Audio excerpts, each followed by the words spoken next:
Hello everyone. आप सबका स्वागत है मेरे यूट्यूब चैनल ई लर्न आईटीआई में। आज का जो हमारा क्लास है बार्क स्किल टेस्ट जो स्टार्ट हो चुका है। तो 19 सितंबर मतलब आज का जो हमारा डेट है 19 सितंबर के फर्स्ट शिफ्ट में जो पेपर हुआ था उसको हम आपके उसको हम पूरे डिटेल में आपको सॉल्व करके दे रहे कि किस तरह से कौन सा ऑपरेशन करना था। तो स्टार्ट करते हैं। आज का जो हमारा क्लास है बार्क स्किल टेस्ट का सेकंड डे जो 19 सितंबर टर्नर और मशीनिस्ट ट्रेड को कॉमन पेपर था। जैसे बेसिक जानकारी मैंने इसके पहले के वीडियो में भी दे दिया था, टाइमिंग मार्क्स वगैरह जो भी है। हम डायरेक्ट आते हैं आज का जो हमारा प्रैक्टिकल हुआ वो कौन सा प्रैक्टिकल था और कौन कौन से ऑपरेशन थे। तो जैसे कि यहाँ पर आप देख सकते हैं जो डायग्राम आपको दिखाई दे रहा है, तो ये हमारा डायग्राम है। जैसे 19 सितंबर का जो फर्स्ट शिफ्ट मतलब एक एक दिन में दो शिफ्ट में पेपर हो रहा है स्किल टेस्ट का, टर्नर और मशीनिस्ट का कंबाइंड। तो उसमें जो फर्स्ट शिफ्ट में जो पेपर हुआ था वो पेपर हम आपके सामने ये आप देख सकते हैं स्क्रीन पर। ये आज का पेपर था फर्स्ट शिफ्ट में। तो सबसे इंपॉर्टेंट क्या है, जैसे कोई भी जो हमारा प्रैक्टिकल बार्क स्किल मतलब जो भी स्किल टेस्ट आप दे रहे हैं, सबसे पहले जैसे मैंने हर वीडियो में मैं बोलता हूँ कि डायग्राम को सबसे पहले समझ लेना है कि कौन से एंड से आपको स्टार्ट करना है और कौन से एंड में आपको खत्म करना है। तो इस तरह से आपको सबसे पहले डायग्राम को थोड़ा 5-1 मिनट समझ लेना है कि किस तरह से कौन सा स्टेप बाय स्टेप आप करोगे तो इसमें टाइम कम लगेगा। आज का जो हमारा जॉब था उतना हार्ड नहीं था फर्स्ट शिफ्ट वाला, इसमें कोई ज्यादा ऑपरेशन नहीं है, प्लेन प्लेन ऑपरेशन है। इसमें सबसे पहले हम आपको ऑपरेशन बता देते हैं। जैसे प्लेन टर्निंग, स्टेप टर्निंग है, उसके बाद नर्लिंग है, टेपर टर्निंग है और ड्रिलिंग है, और ड्रिलिंग के बाद उसके ऊपर टैपिंग करना है। टैपिंग जो आपको हर एक जॉब जो भी हम जो बार्क स्किल टेस्ट में जो भी पेपर आ रहा है मशीनिस्ट और टर्नर वालों का, तो कॉमन एक ऑपरेशन आपको दिखाई दे रहा है थ्रेडिंग। थ्रेडिंग आपको उसमें सिर्फ टैप और डाई से ही करना है। स्टैंडर्ड थ्रेड है जो टैप और डाई से आपको करना है। कटिंग टूल के सहायता से आपको टैप और डाइंग नहीं करना है, मतलब थ्रेडिंग नहीं करना है। जो भी थ्रेडिंग आपको दिया जा रहा है डायरेक्टली आपको टैप से करना है, नहीं तो डाई से करना है। तो जैसे सबसे पहले जो जॉब आपको सामने आपके सामने दिखाई दे रहा है, तो इस जॉब को अगर मान लो आपको करना है तो आप कौन से स्टेप फॉलो करोगे वो सबसे इंपॉर्टेंट होता है। क्योंकि आपके गलत स्टेप से आपका जो वर्कमैनशिप मतलब जो टाइमिंग आपको दिया जाएगा 3 घंटे, तो उस 3 घंटे में जॉब बनता नहीं है। तो सबसे पहले इसलिए आपको समझ लेना कि कौन से साइड से हम करेंगे तो जल्दी बन जाएगा जॉब। तो जैसे जो जॉब आपको दिखाई दे रहा है, सबसे पहले डायमेंशन वगैरह एक बार आप देख सकते हैं। जॉब की टोटल लंबाई कितना है, 75 मिलीमीटर है। उसके बाद जॉब का बड़ा डायमीटर कितना है, 40 मिलीमीटर है, और सबसे छोटा डायमीटर कितना है, 15 मिलीमीटर है। तो इसमें जो टेपर टर्निंग वगैरह जो दिया है, टेपर टर्निंग है, उसके बाद जो टैप ड्रिल साइज है मतलब टैपिंग करना है, तो इसका कैलकुलेशन भी किस तरह से किया जाता है हम इसके नीचे सॉल्यूशन भी रखे हैं। एकदम शॉर्टकट तरीके से भी है और टेक्निकली जो आपको थेराटिकल उस तरीके से भी, मतलब हर एक ऑपरेशन के दो दो सॉल्यूशन हमने रखे। जो आपको अच्छा लगे वो आप उसमें से आप चूज कर सकते हैं कि आपको जब प्रैक्टिकल करने के लिए आप जाओगे तो आपको कौन सा फार्मूला आप मतलब यूज करने वाले हो। तो सबसे इंपॉर्टेंट क्या है, जैसे 2 दिन का जो स्किल टेस्ट हुआ इसमें कॉमन मतलब दो ऑपरेशन कॉमन है ही, मतलब टेपर टर्निंग और ये हमारा जो टैप या फिर डाई, ये कॉमन ऑपरेशन है। आपको अगर कोई प्रैक्टिस कर रहा है बार्क स्किल टेस्ट के लिए, फिर किसका जो भी प्रैक्टिस वगैरह चालू है, तो इसमें ध्यान में रखे कि जो एक कॉमन ऑपरेशन आपको दिखाई दे रहा है उसमें क्या ऑपरेशन है, टेपर टर्निंग कॉमन है। और टेपर टर्निंग के बाद टैप से या फिर डाई से आपको M12 का ही थ्रेड दिया गया है, M12 का आपको थ्रेडिंग करना है।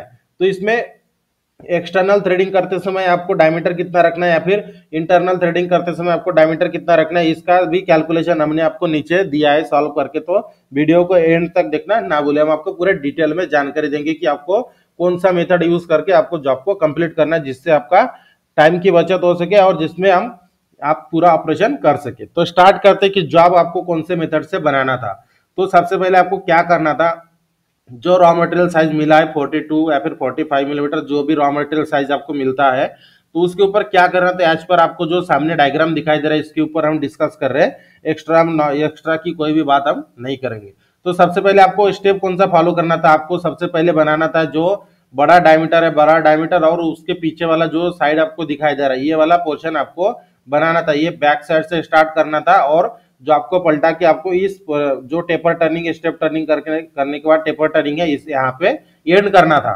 तो इस मेथड का उपयोग करके आपको जॉब को कंप्लीट करना था। तो सबसे पहले आपको क्या करना है, सबसे पहले जैसे जॉब की टोटल लंबाई 75 मिलीमीटर दिया है, तो इसमें से आपको सबसे पहले देखना है कि पूरे हर एक कोई ना कोई एक डायमेंशन छूट जाता है, मतलब देते नहीं है, तो उसको आपको कैलकुलेट करके निकालना है। तो टोटल लंबाई कितना है 75, तो इसमें से आपको ये टोटल माइनस करना है, उसके बाद आपका जो बीच वाला जो डिस्टेंस है ये आपको मिल जाता है। जैसे 20 और 22 42 और 42 और 23 मतलब 65 होता है। जैसे 42 और 42 और ये 23 मतलब 65 हो गया। उसके बाद जो बचा हुआ है, जो 75 से हम 65 माइनस करेंगे तो कितना बचता है 10 mm, मतलब जो ये आपको स्टेप टर्निंग मतलब स्टेप टर्निंग की लंबाई कितना है 10 मिलीमीटर। तो ये सबसे पहले आपको कैलकुलेट करना था। उसके बाद जो आपको आपको इस एंड से लगाना है, मतलब जो बैक साइड आपको जो फ्रंट साइड में आपको दिखाई दे रहा है राइट साइड में, इस साइड को लगाकर सबसे पहले आपको ये ऑपरेशन करना है। ये जो आपको नर्लिंग दिखाई दे रहा है, नर्लिंग के बाद स्टेप टर्निंग करके आपको ये टैपिंग करना है। ये वाला स्टेप आपको पहले करना था। तो सबसे पहले आप क्या करोगे, जैसे 23 और ये 10 मिलीमीटर 33 और 5 mm एक्स्ट्रा जो आपकी लंबाई रहती है, तो आपको उस उतना डायमीटर मतलब 35 मिलीमीटर अंदर रखकर बाकी के आप डायमेंशन जो भी लंबाई है उसको बाहर रखकर आपको जो आपको ट्रू करना था। उसके बाद जो आपकी फेसिंग कर लेना था 1 mm तक, जो आपकी फेसिंग करके फेस को सिर्फ आपको क्लियर करना था। उसके बाद फेसिंग करते वक्त ही आपको स्पॉट फेसिंग भी कर लेना था, क्योंकि आपको यहाँ पर ड्रिलिंग करना है। जैसे आप फेसिंग करते समय कटिंग टूल को एंगल में सेट करते हैं, उसके बाद आपको स्पॉट फेसिंग भी लगे हाथ कर लेना है, क्योंकि बाद में आप टूल चेंज मतलब टूल के एंगल फिर से सेट करना पड़ता है स्पॉट फेसिंग करने के लिए। तो स्पॉट फेसिंग क्या होता है कि जो हमारा सेंटर पॉइंट होता है उस पर हल्का सा गड्ढा किया जाता है, जिसे स्पॉट फेसिंग बोलते हैं टेक्निकली। तो आपको समझ में आ जाना चाहिए, इसलिए हम बोल रहे हैं कि गड्ढा किया जाता है। मतलब उससे क्या होता है कि जब आप ड्रिलिंग करोगे तो ड्रिल उसी होल के ऊपर ही मतलब कॉन्सेंट्रिक मतलब एकदम स्ट्रेट में होता है, उसे स्पॉट फेसिंग कहा जाता है। तो ये सबसे पहले आपको करना था, फेसिंग करके स्पॉट फेसिंग कर लेना था। उसके बाद का स्टेप है आपको टर्निंग करना है। टर्निंग करके आपका बड़ा डायमीटर कितना बनाना है 40 मिलीमीटर। 40 मिलीमीटर आपको डायमीटर बनाते समय इसके ऊपर आपको ध्यान देने वाली बात क्या है कि इसके ऊपर आपको नर्लिंग करना है। तो नर्लिंग करते समय मीडियम टाइप की नर्लिंग किया जाता है। जो सबसे इंपॉर्टेंट है कि नर्लिंग करते समय जैसे डायमीटर आपको 40 दिया है, तो लेकिन 40 कब दिया जाता है, जैसे डायमीटर नर्लिंग करने के बाद आपका डायमीटर 40 चाहिए, क्योंकि नर्लिंग करने के बाद आपका डायमीटर इंक्रीज होता है, डायमीटर प्लस होता है। तो आपको ये पता होना चाहिए कि जॉब के ऊपर नर्लिंग कौन सा किया जाता है और नर्लिंग के ग्रेड के अनुसार आपका डायमीटर आप कितना माइनस रख सकते हैं जिससे आपका डायमीटर प्लस होता है। तो हम आपको बता दें कि जो नर्लिंग किया आता है जॉब के ऊपर मीडियम नर्लिंग होता है, डायमंड टाइप के जो लिखा है मीडियम नर्लिंग आपको करना होता है जॉब के ऊपर। तो मीडियम नर्लिंग करने के लिए आपको पता होना चाहिए कि हमें डायमीटर माइनस कितना रखना है जिससे आपका जो जॉब है प्रॉपरली डायमीटर उतने में बन सके। तो हम आपको तीनों पिच होते हैं, जैसे कोर्स मीडियम और फाइन, 3 ग्रेड होते हैं नर्लिंग के। तो इसके हिसाब से जो इसका पिच होता है, कोर्स नर्लिंग का पिच होता है 1.75। उसके बाद मीडियम नर्लिंग का पिच होता है 1.25 मिलीमीटर और फाइन नर्लिंग का होता है 0.75 मिलीमीटर। मतलब ये जो पिच मैं आपको बता रहा हूँ, जो नर्लिंग टूल होते हैं, नर्लिंग टूल के जो रोलर होते हैं उसके ऊपर जो टीथ कटे होते हैं उसका पिच है। मतलब आप मान लीजिए कि हमें मीडियम नर्लिंग करना है, तो मीडियम नर्लिंग करते समय मिनिमम आपको 1 मिलीमीटर माइनस करना है जो आपका डायमीटर है। एज पर टेक्निकली आप जाओगे स्टैंडर्ड तो जो पिच होता है नर्लिंग का उतना ही माइनस करना होता है, लेकिन मैं आपको मिनिमम बोल रहा हूँ 1.25 मिलीमीटर, जो मैंने मीडियम नर्लिंग की बात किया है। मीडियम नर्लिंग आपको करना है तो 1.25 मिलीमीटर माइनस करना होता है, जिसके बाद आप नर्लिंग करोगे तो नर्लिंग का डायमीटर बढ़ के उतना आ जाता है। तो आपको कम मिनिमम 1.25 मिलीमीटर तो नहीं, कम से कम 1 मिलीमीटर आपको माइनस करना है, मतलब 33 मिलीमीटर आपको बनाना था। उसके बाद आपको नर्लिंग करना था। ध्यान में रखिए स्टेप टर्निंग पहले नहीं कर लेना है, सबसे पहले आपको क्या करना है नर्लिंग करना है, प्लेन टर्निंग करके नर्लिंग करना है। प्लेन टर्निंग करके नर्लिंग के पिच के अनुसार आपका डायमीटर सेट करके उसके बाद आप मीडियम टाइप की नर्लिंग करोगे।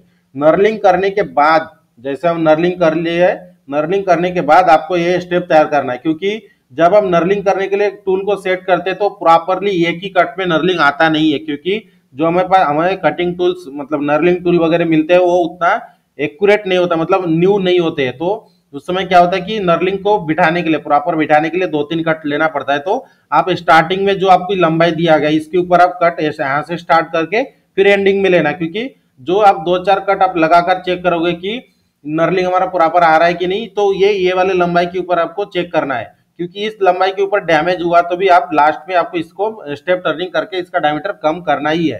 तो इसलिए इसके ऊपर आपको चेक करके फिर नर्लिंग करना है। ये आपका प्रॉपर स्टेप जो मैं आपको बता रहा हूँ, इसी स्टेप को फॉलो करके आपको बनाना है, जो ताकि आपका जॉब बिल्कुल प्रॉपर बने और डैमेज ना हो।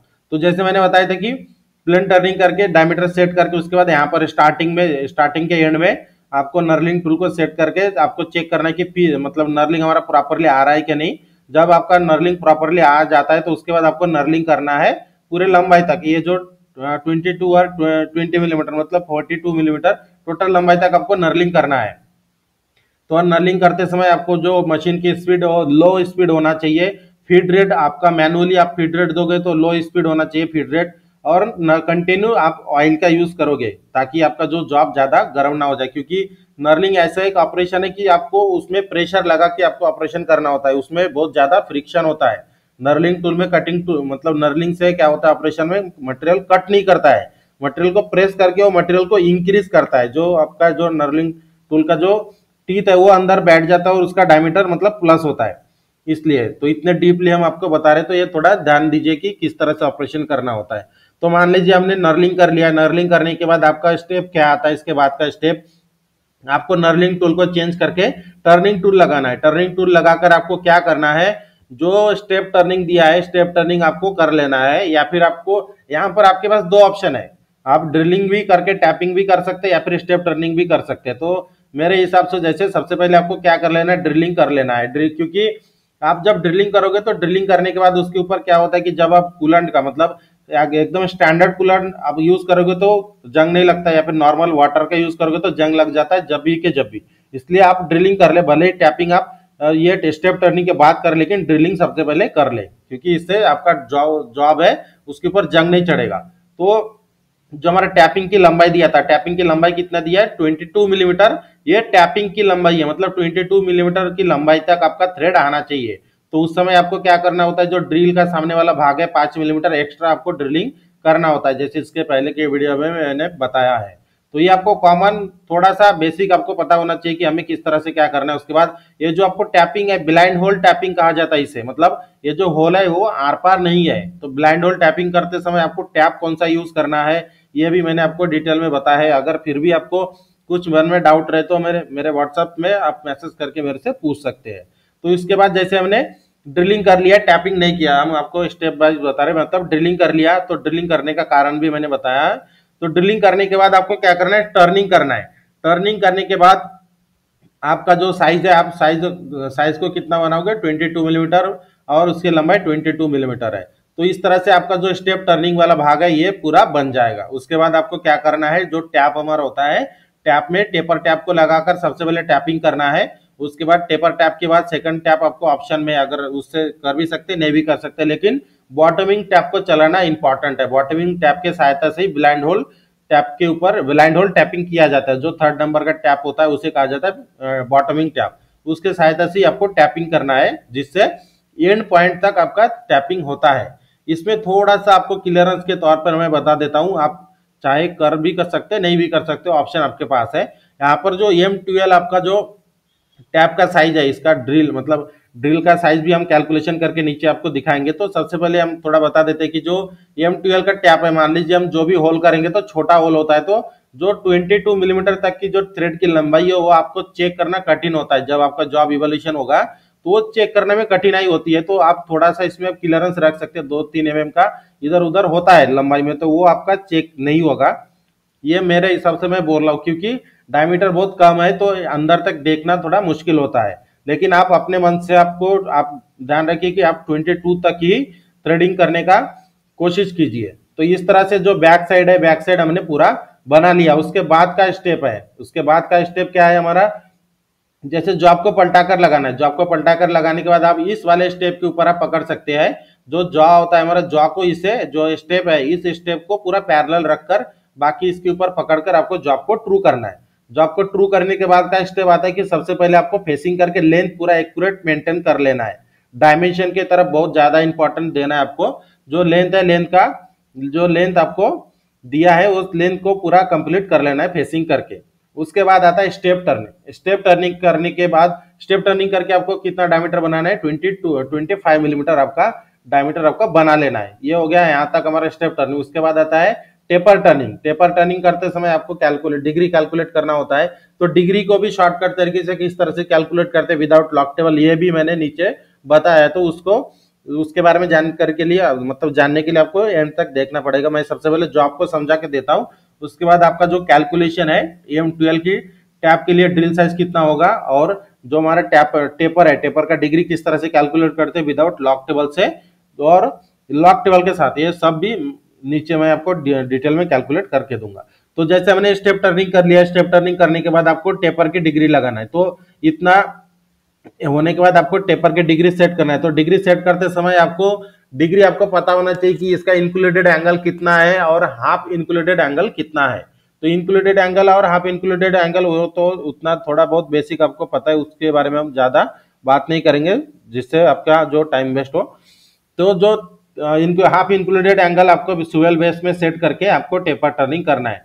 टेपर टर्निंग करते समय टेपर की लंबाई और तो बड़ा डायमीटर तो हमने स्टेप टर्निंग करके बना लिया, तो उसके बाद छोटा डायमीटर और टेपर की लंबाई की तरफ कंटिन्यू चेक करते रहे जब एंडिंग में लगे कि आपका टेपर बन गया है। क्योंकि दूसरा एक ऐसा भी कर सकते कि जो टोटल हमारा 23 लंबाई तक 23 mm तक आपकी जो टेपर की लंबाई है उसमें एक बार चौक से मार्किंग करके वहां तक आप जो नॉर्मली कट लगाते हैं वहां तक लेकर उसके बाद आप चेक कर सकते हैं, क्योंकि बीच में बार बार चेक करोगे तो उसमें टाइम वेस्ट होगा। तो इस तरह से इस जॉब को, इस प्रोसीजर को फॉलो करती आपको करना था। ये था पूरा स्टेप बाय स्टेप आपको जो इस जॉब को करने के लिए जो प्रोसीजर हुआ था। उसके बाद बहुत सारे स्टूडेंट का कमेंट ऐसा था आया था कि हम कौन से मतलब अगर हम प्रैक्टिस करें तो कौन कौन से ऑपरेशन के बारे में हम प्रैक्टिस करें। तो ध्यान में रखिए कि जो मैंने बोला था कि कॉमन ऑपरेशन जो है उसके बारे में ज्यादा ध्यान में रखे। टेपर टर्निंग का आपको प्रैक्टिस करते समय टेपर टर्निंग करने के बाद उसका लेंथ मतलब उसका जो डायमेंशन है वो एक्यूरेट मेंटेन करना सीख लीजिए। उसके बाद टेपर टर्निंग के लास्ट कट में किस तरह से फिनिशिंग आता है उसके बारे में भी पूरा डिटेल में जानकारी ले लीजिए। उसके बाद डिग्री को किस तरह से शॉर्टकट तरीके से कैलकुलेट किया जाता है और एक्यूरेट किस तरह से एंगल को कैलकुलेट करते हैं वो भी सीख लीजिए। उसके बाद टैप ड्रिल मतलब लेथ मशीन के ऊपर टैपिंग किस तरह से किया जाता है, मैनुअली टैप करना है क्योंकि ब्लाइंड टैप है। अगर मशीन आप बिल्कुल अगर कुछ समय के लिए भी आप मशीन से अगर टैपिंग करें मशीन को ऑन करके तो टैप आपका टूट जाएगा, जॉब पूरा डैमेज हो जाएगा। तो मैनुअली आपको टैप के सहायता से टैपिंग करना है और डाई के सहायता से डाइंग करके भी आपका प्रैक्टिस कंटिन्यू में चालू रखे। तो यहाँ तक हो गया आपका जो भी आपके मन में जो डाउट था हमने पूरा यहाँ पर क्लियर कर दिया है कि आप कौन कौन से ऑपरेशन के ऊपर ध्यान दें। तो उसके बाद आता है जैसे मैंने बोला था कि आपको ये कैलकुलेशन वगैरह मैं आपको पूरा डिटेल में समझा के दूंगा कि किस तरह से कैलकुलेट करना है। तो इसमें एक दूसरा एक इंपॉर्टेंट है कि टॉलरेंस आपको प्लस माइनस 0.05 मिलीमीटर दिया था, जो आपका टॉलरेंस होता है इतना दिया था। उसके बाद हम आपको सॉल्व करके देते हैं कि टैप ड्रिल साइज और टेपर के एंगल किस तरह से कैलकुलेट करते हैं। सबसे पहले आपको हम टेपर का एंगल कैलकुलेट करके देते हैं, दो फार्मूला के सहायता से हम सॉल्व करके देंगे, एक लॉक टेबल का यूज करके दूसरा विदाउट लॉक टेबल का यूज करके। तो सबसे पहले टेपर डिग्री हमें कैलकुलेट करना है। तो मेजर डायमीटर हमारे पास मतलब बड़ा डायमीटर कैपिटल डी मतलब 25 मिलीमीटर दिया था, स्मॉल डी 15 मिलीमीटर है, टेपर की लंबाई 23 मिलीमीटर है और डिग्री हमें कैलकुलेट करना है। तो टेपर का फॉर्मूला हमें कौन सा यूज करना है, D minus D divided by 2L। मतलब ये फॉर्मूला हम क्यों यूज कर रहे हैं, क्योंकि हमें टेपर टर्निंग कंपाउंड स्लाइड के सहायता से करना है। उसके बाद फॉर्मूला में वैल्यू पुटअप करेंगे, बड़ा डायमीटर छोटा डायमीटर टेपर और टेपर की लंबाई। तो जो फॉर्मूला में हमने वैल्यू पुटअप किया 25 में से 15 गए तो 10 मिलीमीटर रहता है और 23 को 2 से मल्टीप्लाई करेंगे तो 46 होता है। इनके इसके बाद का स्टेप आता है 10 को भाग देना है 46 से, मतलब छोटे को बड़े संख्या से भाग देना है, बड़े को छोटे से नहीं, छोटे संख्या को बड़े संख्या से भाग देना है। जब आपका इस तरह से वैल्यू आता है 0.2173, यहाँ पे एक एक्स्ट्रा जीरो लग गया है, 0.2173 आता है। ध्यान में रखें जब अगर हम लॉक टेबल का यूज करें तो हमें पॉइंट के बाद 4 डिजिट चाहिए होता है लॉक टेबल के ऊपर चेक करने के लिए। तो इस तरह से इतना वैल्यू आ जाता है। उसके बाद आपको इस वैल्यू को नेचुरल टेंजेंट में चेक करना होता है। जैसे यहाँ पर कितना दिया है 0.2173, तो 0.2173 को आपको चेक करना है किस तरह से। इसके पहले वाले वीडियो में भी मैंने आपको बताया था कि नेचुरल टेंजेंट जो लॉक टेबल को किस तरह से पढ़ा जाता है। इस वैल्यू को आपको फाइंड करना है लॉक टेबल में 0.2173 किसमें, नेचुरल टेंजेंट वाले पेज पे। ये इंपॉर्टेंट, नेचुरल टेंजेंट वाले पेज पे आपको चेक करना है। तो जितना दिया था 2173, तो यहाँ पर आपको ढूंढना है 2173, यहाँ पर देख सकते हैं 2144 2162 ये 2180। तो ये दोनों में से कोई भी आप एक ले सकते हैं।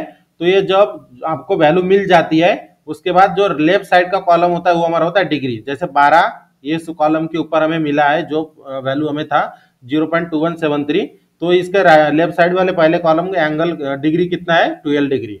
उसके बाद आता है एग्जैक्ट वैल्यू हमें फाइंड नहीं हुआ है, तो आपको क्या करना है, जैसे ये वाला संख्या लोगे तो इसमें प्लस करना है, ये वाला लोगे तो माइनस, दोनों में से कौन सा भी एक ले सकते हैं। तो हम ये वाला ले रहे हैं जो हम जिसमें हम प्लस करेंगे।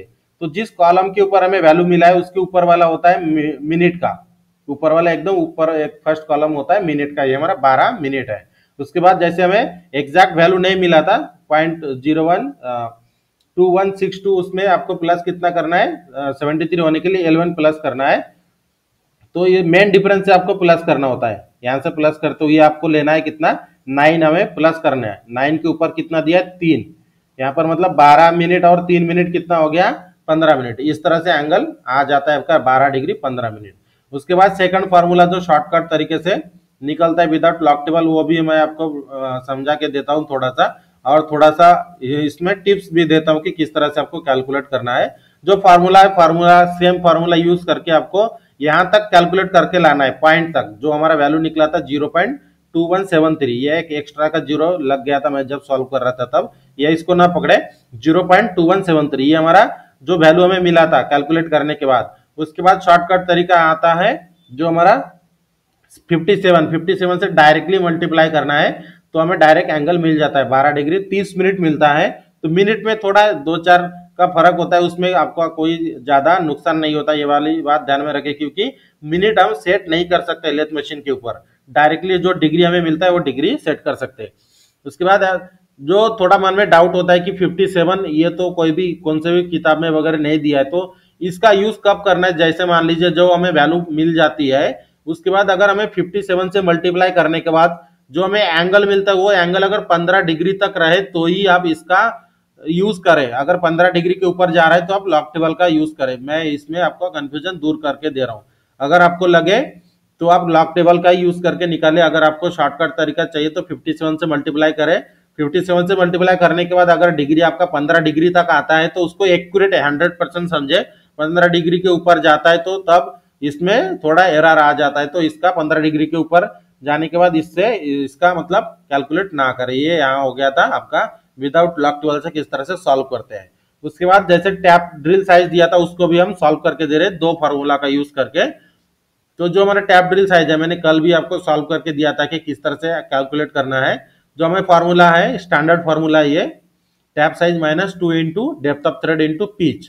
तो जो फार्मूला में वैल्यू पुटअप करना है डेप्थ ऑफ थ्रेड मतलब EM12 है तो EM का मीनिंग होता है मेट्रिक थ्रेड। तो मेट्रिक थ्रेड का स्टैंडर्ड डेप्थ होता है 0.6103 होता है, तो आप इतना भी लेकर सॉल्व कर सकते हैं। उसके बाद multiply by pitch, standard pitch है हमारा, स्टैंडर्ड पिच मतलब आपको जो भी पिच यूज करना है स्टैंडर्ड, कोई नॉन स्टैंडर्ड पिच यूज नहीं करना है।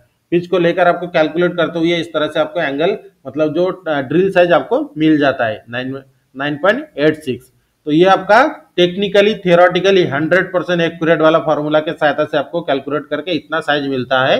तो राउंड फिगर आप यहाँ पे 10 मिलीमीटर का भी ड्रिल यूज कर सकते हैं। जो आपको मन में डाउट रहे तो वो मैं क्लियर कर रहा हूँ, जो 10 मिलीमीटर का ड्रिल यूज कर सकते हैं। उसके बाद हमारा सेकंड फार्मूला था टैप ड्रिल साइज का मतलब ड्रिल साइज कैलकुलेट करने का सेकंड फार्मूला है tap size minus pitch. Direct वाला जो फार्मूला है टैप वाला साइज मतलब EM के साइड में जो साइज दिया है वो हमारा टैप साइज है 12 माइनस जो 12 का M12 का पिच होता है स्टैंडर्ड 1.75, इतना माइनस कर देना डायरेक्टली, तो हमें डायरेक्टली हमें ड्रिल का साइज मिल जाता है 10.25।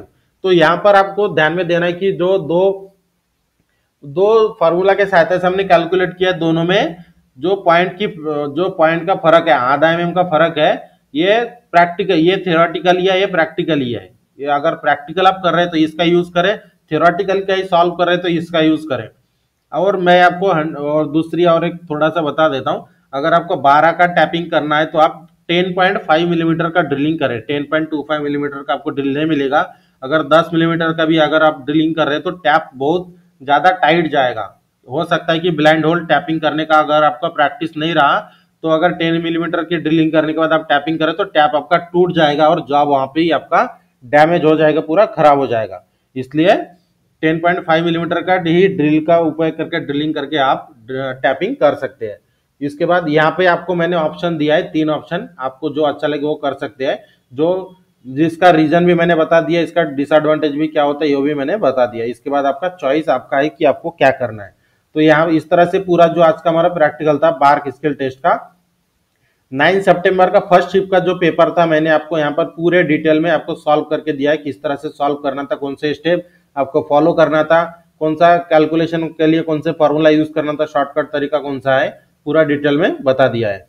और इसके बाद के वीडियो में भी हम जो 19 तारीख का जो सेकंड शिफ्ट में जो पेपर हुआ था उस पेपर को भी हम इस तरह से सॉल्व करके देंगे। और इसी तरह की रेगुलर इंपॉर्टेंट वीडियो के लिए मेरे चैनल को सब्सक्राइब करके लाइक और शेयर जरूर करें, ताकि हमारे वीडियो की नोटिफिकेशन आपको टाइम पर मिलते रहे। मिलते हैं अगले एक इंपॉर्टेंट क्लास के साथ।